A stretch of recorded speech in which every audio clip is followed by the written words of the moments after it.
தாய்மானவர் திட்டத்தை முதலமைச்சர் தொடங்கி வைத்திருப்பது விஜயகாந்துக்கு கிடைத்த வெற்றி என்று தேமுதிக பொதுச் செயலாளர் பிரேமலதா விஜயகாந்த் தெரிவித்துள்ளார். சேலம் மாவட்டம் கெங்கவல்லி சட்டமன்ற தொகுதியில் தேமுதிக சார்பில் இல்லம் தேடி உள்ளம் நாடி சுற்றுப்பயணத்தில் பிரேமலதா விஜயகாந்த் கலந்து கொண்டு மக்களிடையே உரையாற்றினார். அப்போது தாய்மானவர் திட்டத்தை முதலில் தொடங்கியது விஜயகாந்த் அவர்கள்தான் என்றும் இப்பொழுது முதலமைச்சர் தொடங்கி வைத்திருப்பது விஜயகாந்துக்கு கிடைத்த வெற்றி எனவும் தெரிவித்துள்ளார். அது மட்டுமில்லாமல் டாஸ்மாக், கஞ்சா உள்ளிட்ட போதைப் பொருட்களால் தமிழகம் போதை மாநிலமாக இருப்பதாகவும் குற்றம் சாட்டியுள்ளார். கர்ப்பிணி மனைவியை கவனிக்க 1 கோடி ரூபாய் வேலையை ராஜினாமா செய்த கணவர்.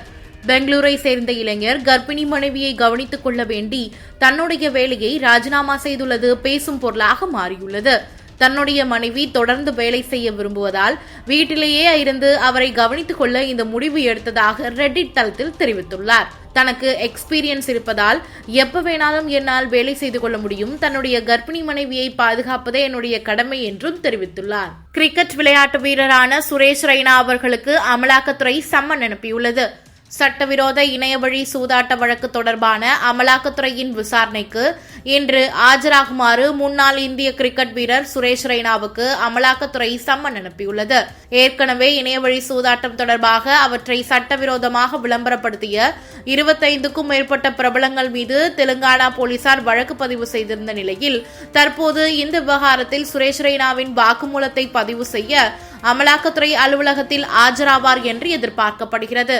புதிய வருமான வரி மசோதா அதிரடியாக நிறைவேற்றப்பட்டுள்ளது. 1961க்கு பதிலாக இந்த புதிய மசோதா கொண்டுவரப்பட்டுள்ளது. புதிய மசோதா பழைய சிக்கலான வரி அமைப்பை 50% எளிதாக்குகிறது.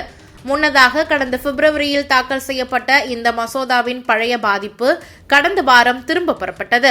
31 எம்பிக்கள் அடங்கிய தேர்வுக்குழு மசோதா தொடர்பாக வழங்கிய பரிந்துரைகளை சேர்த்து மசோதாவின் புதிய பதிப்பு மக்களவையில் தாக்கல் செய்யப்பட்டுள்ளது. இன்று இந்த நிலையில் குடியரசுத் தலைவருடைய ஒப்புதலுக்காக அனுப்பி வைக்கப்பட்டுள்ளது. இந்த மசோதா சட்டமான பின்னர் ஏப்ரல் 1, 2026 முதல் அமலுக்கு வரும் என தெரிவிக்கப்பட்டுள்ளது.